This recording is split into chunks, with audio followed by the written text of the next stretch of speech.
बिस्मिल्लाहिर्रहमानिर्रहीम। अस्सलाम वालेकुम स्टूडेंट्स। जी बेटा, हमने थ्योरम शुरू किए हुए हैं जो 1.3 के साथ हैं। दो थ्योरम लास्ट लेक्चर में हमने कर लिए थे, दो रह गए हैं। उम्मीद तो है इंशाल्लाह कि आज हम इसको मुकम्मल कर लेंगे। ठीक है, थ्योरम नंबर 3 पेज नंबर 23 पे ही है, जहाँ पे हमने थ्योरम नंबर 2 किया था। ये थ्योरम ये है कि अगर कोई वेरिएबल की वैल्यू अप्रोचेस टू ज़ीरो है, a की power x minus 1 over x, यानी जो a की पावर है वेरिएबल वाली वही टर्म नीचे है, तो इसका आंसर होगा लॉग जिसकी बेस है e और आगे a, ये वाला a। ठीक है, इसको आप यूँ भी लिख सकते हैं कि ये जो लॉग बेस e होता है, इसको हम क्या लिख सकते हैं, नेचुरल लॉग ऑफ a।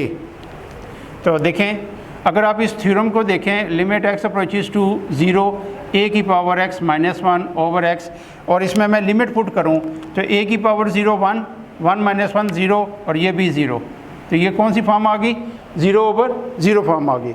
अब इसको इस फॉर्म से निकालना है, तो इसमें आपने ये बस एक स्टेप याद रखना है, बाकी आगे ये क्वेश्चन खुद ब खुद चलता जाएगा कि आपने इस ऊपर वाली टर्म को ना एक सिंगल टर्म के इक्वल ले लें, मसलन y कह दें, क्योंकि x तो इसमें ऑलरेडी है, इसको y के इक्वल ले लें। अब ये वाली टर्म तो हो गई y, तो when x approaches to zero होगा, देखें जब मैं x को 0 अप्रोच कराऊंगा तो ये 1 माइनस 1 0, तो इसका मतलब है y भी क्या हो जाएगा, y भी 0 को ही अप्रोच करेगा। तो इसका मतलब लिमिट में तो कोई फ़र्क नहीं आया। यहाँ से आप 1 को उधर ले जाएं, a की power x is equal to 1 plus y. अब x को, ये वाला जो डिनोमिनेटर में x है, मैं इसकी वैल्यू फाइंड करने लगा हूँ। x जो भी पावर होती है, पावर को जो नीचे यानी बेस में फंक्शन लेके आता है वो होता है लॉग। यहाँ पे क्योंकि या ये LOG लॉग ले लें या ये नेचुरल लॉग ले लें, वो अब आपकी अपनी मर्ज़ी है, कोई इशू नहीं। तो आप लिखें taking log on both side.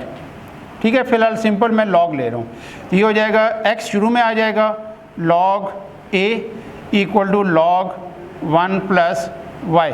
यहाँ से x को छोड़ दें, लॉग a को इसके नीचे ले आएँ, log 1 plus y divided by log a।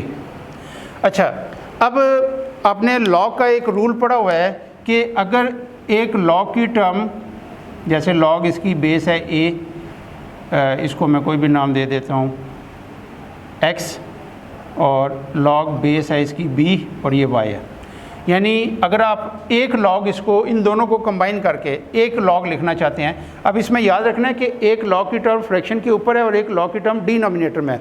तो अगर आप ऊपर लिखना चाहते हैं तो लॉग, ये जो डिनोमिनेटर में जो बेस है ये बेस ही रहेगी, और ऊपर वाली वैल्यू यूँ, सॉरी b नहीं आएगा, ये a, दोनों a होंगे, दोनों की बेस सेम होगी।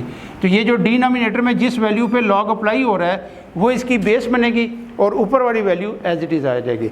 अगर यही लॉग आप ओवर की फॉर्म में लिखेंगे तो ऊपर वाली वैल्यू जो है वो उसकी लॉग की बेस बनेगी, और नीचे वाली वैल्यू उसकी बॉडी का हिस्सा हो जाएगी। अब इस लॉग को मैं ऊपर लिखना चाहता हूँ तो ये यूँ आ जाएगा, x is equal to log, क्योंकि इन दोनों लॉग की बेस नज़र नहीं आ रही तो सेम है, ये लॉग a पे अप्लाई हो रहा है तो a इसकी बेस बनेगी, और आगे 1 प्लस वाई आ जाएगा। ठीक है जी, ये हमारे पास सारी कह लो कि सपोजिशन के अंदर वाली चीज़ें आ गई। अब क्वेश्चन दोबारा लिखें। क्वेश्चन है limit x approaches to zero a की power x minus 1 over x equal to, अब लिमिट x की जगह क्या आ जाएगी, y आ जाएगी। ये a की पावर x माइनस 1 मैंने y के इक्वल लिया हुआ है, वो y आ गया, और डिनोमिनेटर में जो x है उसकी जगह ये जो एंड पे आंसर आया था log base a into 1 plus y, limit y approaches to zero. अब मैं ये करने लगा हूँ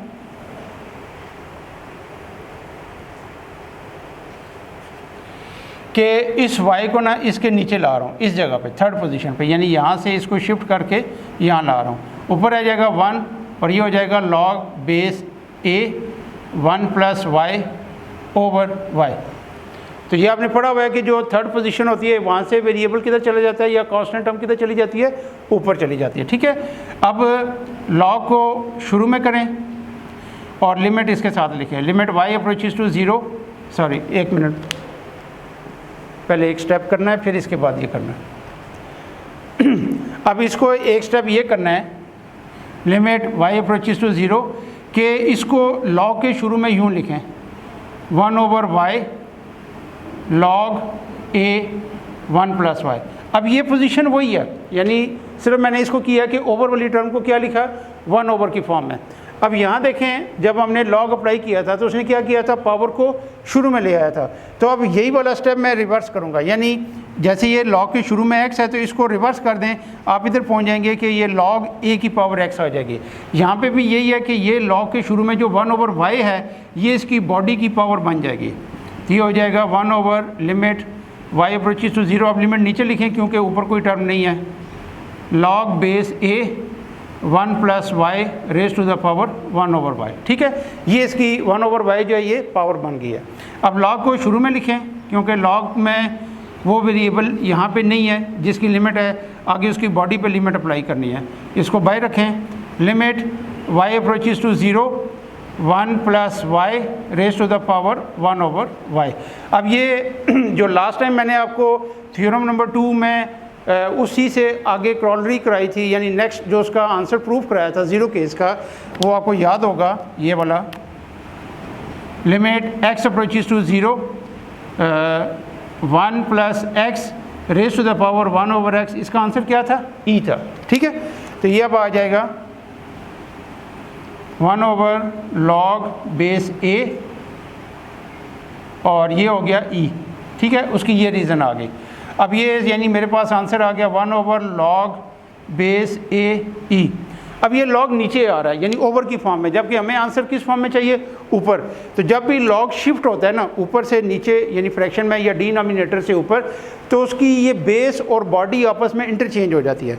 यानी यहाँ से अगर मैं log को ऊपर लिखना चाहता हूँ यूँ, तो ये दोनों आपस में इंटरचेंज हो जाएंगी, तो ये यूँ आ जाएगा ये। तो यही मैंने प्रूव करना था। ठीक है, अब इसको यूँ लिखें या इसको नेचुरल लॉग ऑफ a लिख दें a की बात में। ठीक है, उम्मीद है कि ये समझ आ गया होगा, कोई इसमें मुश्किल नहीं है।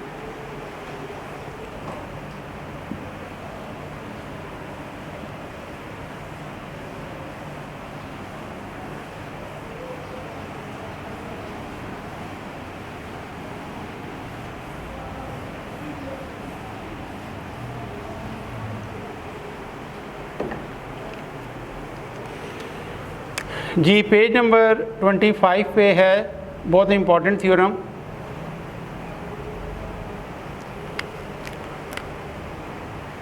Limit theta approaches to 0 sin theta over theta this is equal to 1।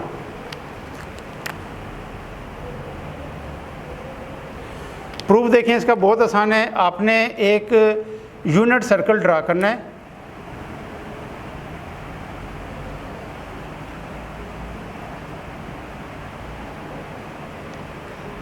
ये सेंटर है, ये रेडियस है। यहाँ पे ये समझो O है, इस पॉइंट को कह दें A, ये वाला पॉइंट, ये वाला। इस पॉइंट पे आप एक टेंजेंट लाइन ड्रा करें।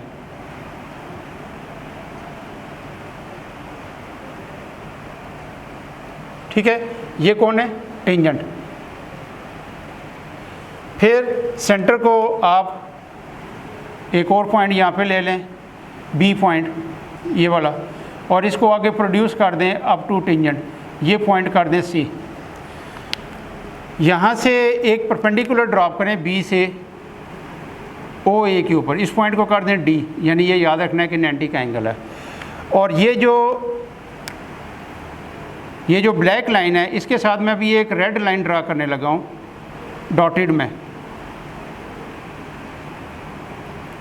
यानी ए बी स्ट्रेट लाइन भी है और ए बी कर्व भी है, और थीटा ये है। ये डायग्राम मुकम्मल हो गए। अब ये याद रखना है कि सर्कल कौन सा है, यूनिट सर्कल, यानी जिसमें रेडियस की वैल्यू क्या है, 1 है। अब ये 1 O से D तक नहीं है, चलें इधर मैं 1 नहीं लिखता, आप कंफ्यूज होंगे। O से B तक ये रेडियस इसका 1 है। अब इसके बारे में थोड़ा सा हम 2-3 लाइनों में सिर्फ लिखेंगे कि ये क्या सिचुएशन है। कंसिडर आ यूनिट सर्कल मीन R की वैल्यू 1 है, विद सेंटर एट O। ठीक है, draw a tangent line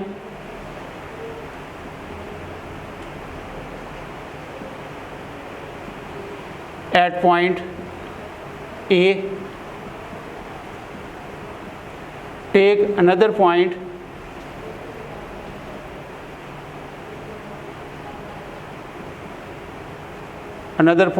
B on the circle,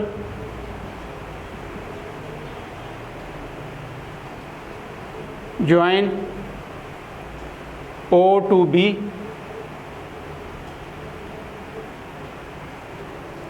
and then produce it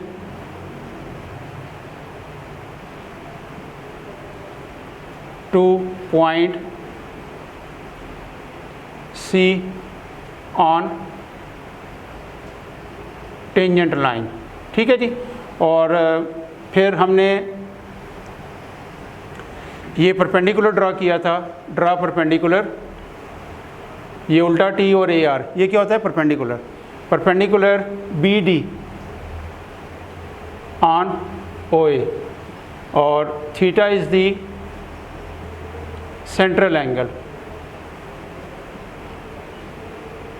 ठीक है, यानी जो हमने काम किया जस्ट उसी को वर्डिंग की फॉर्म में सिर्फ आपने लिखना है। ठीक है, अब देखें, अब इसमें आपने तीन चीज़ें डिस्कस ज़हन में रखनी है।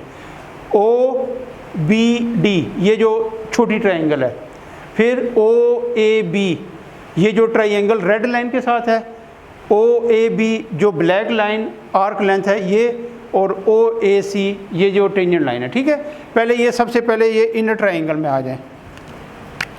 In right angle triangle O B D, O B D, यहाँ से एक आपने परपेंडिकुलर सेलेक्ट करना है और एक बेस या हाइपोटेन्यूज में से वो केस सेलेक्ट करना है जो रेडियस को रिप्रेजेंट करे।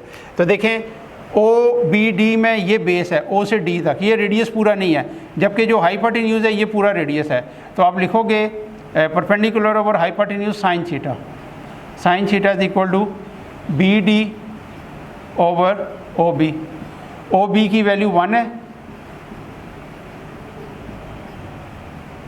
सिंस ओ बी जो है वो आर के इक्वल है और ये 1 के इक्वल है। तो यहाँ से बी डी की वैल्यू हमारे पास आ गई साइन थीटा। ठीक है जी, इसे इक्वेशन 1 कर दें। इसी पैटर्न पे अब आप ये बड़ी ट्रायंगल, ये जो ओ ए सी है, ये भी राइट एंगल ट्रायंगल है। In right angle triangle O A C, इसमें भी एक आपने परपेंडिकुलर सेलेक्ट करना है और बेस देखें ओ से ये बेस है, ये तो रेडियस है, जबकि हाइपोटेन्यूज है ओ से सी। तो ओ सी जो है वो रेडियस से बड़ी लाइन है, तो परपेंडिकुलर ओवर बेस ये टैन थीटा होता है। Tan theta is equal to A C over O A. तो यहाँ भी ओ ए क्योंकि रेडियस है ये 1 हो जाएगा, तो ए सी यहाँ भी लिख दें, सिंस ओ ए जो है ये आर के इक्वल है जो कि 1 है। तो यहाँ से ए सी की वैल्यू मेरे पास आ गई टैन थीटा। ये दो वैल्यूज़ मेरे पास आ चुकी हैं जो मैं आगे यूज़ करूँगा। अच्छा, अब आपने यूँ करना है, यानी इसको बड़ी साइड से छोटी की तरफ आना है। ओ ए सी ये जो अभी ट्रायंगल हमने ली थी ये, फिर ओ ए बी ये जो ब्लैक लाइन के साथ सेक्टर है ना, जो ओ ए बी सेक्टर है ब्लैक लाइन की बाउंड्री के साथ वो, और फिर ओ ए बी ट्रायंगल, इन तीनों के एरियाज़ फाइंड करना है। ठीक है, now area of triangle O A C क्या होगा, half into base into height. तो ये आ जाएगा हाफ, बेस कौन है ओ ए, हाइट कौन है ए सी।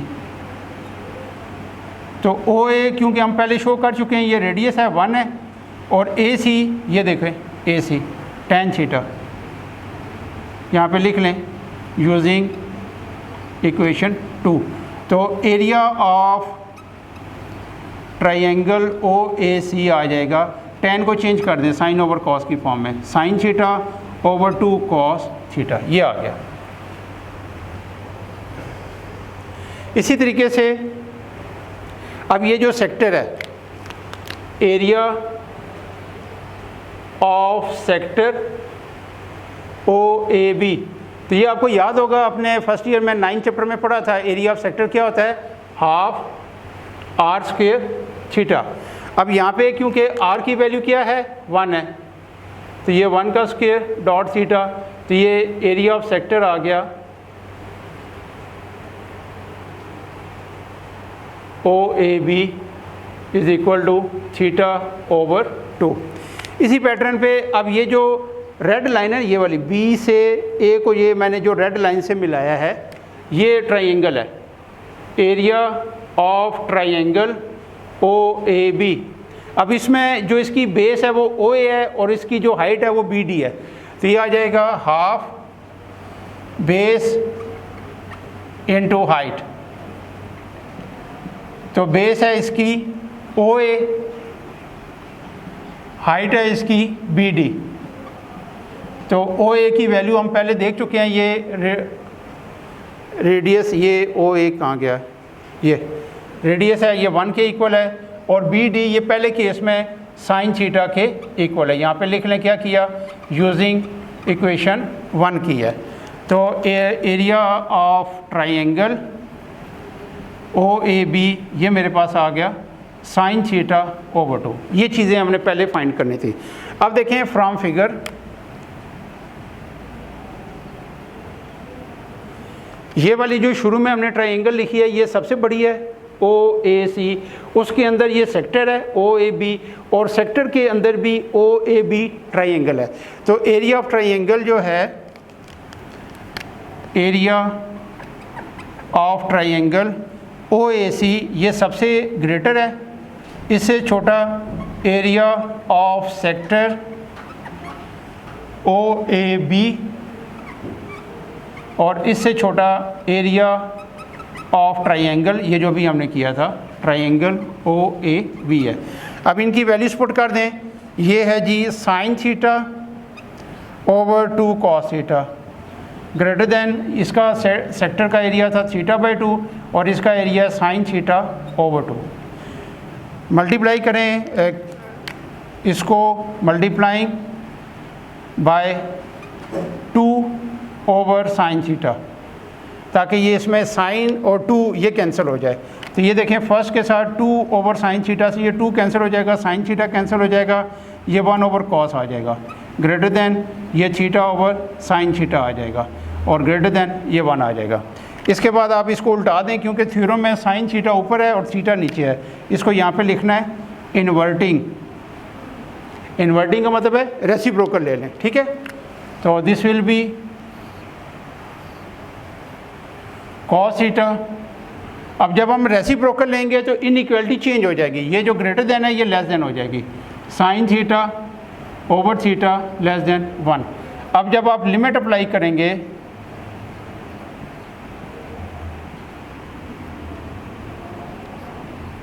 ये तो 1 है, तो देखें ये cos 0 भी 1 हो जाएगा। तो ये वाली जो वैल्यू है, ये दो फंक्शन जिनकी लिमिट सेम है उसके बीच में सैंडविच हो रही है। तो इससे पहले एक छोटी सी लाइन है सैंडविच थ्योरम की, याद रखना है इस थ्योरम का नाम सैंडविच थ्योरम नहीं है, इसके अंदर सैंडविच थ्योरम की कह लो प्रॉपर्टी यूज़ हम करेंगे। तो वो मैं लिखने लगा हूँ, here sine theta over theta is sandwich between 1 and a quantity approaching to 1. So by sandwich theorem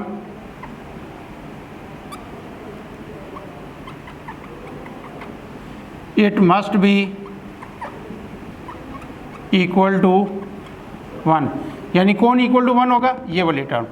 यानी क्या बात की है हमने, ये जो अभी वर्डिंग लिखी है ये बात की है कि limit theta approaches to 0 sine theta over theta जो 1 के बीच में सैंडविच हो रही थी ये भी 1 के इक्वल होगी।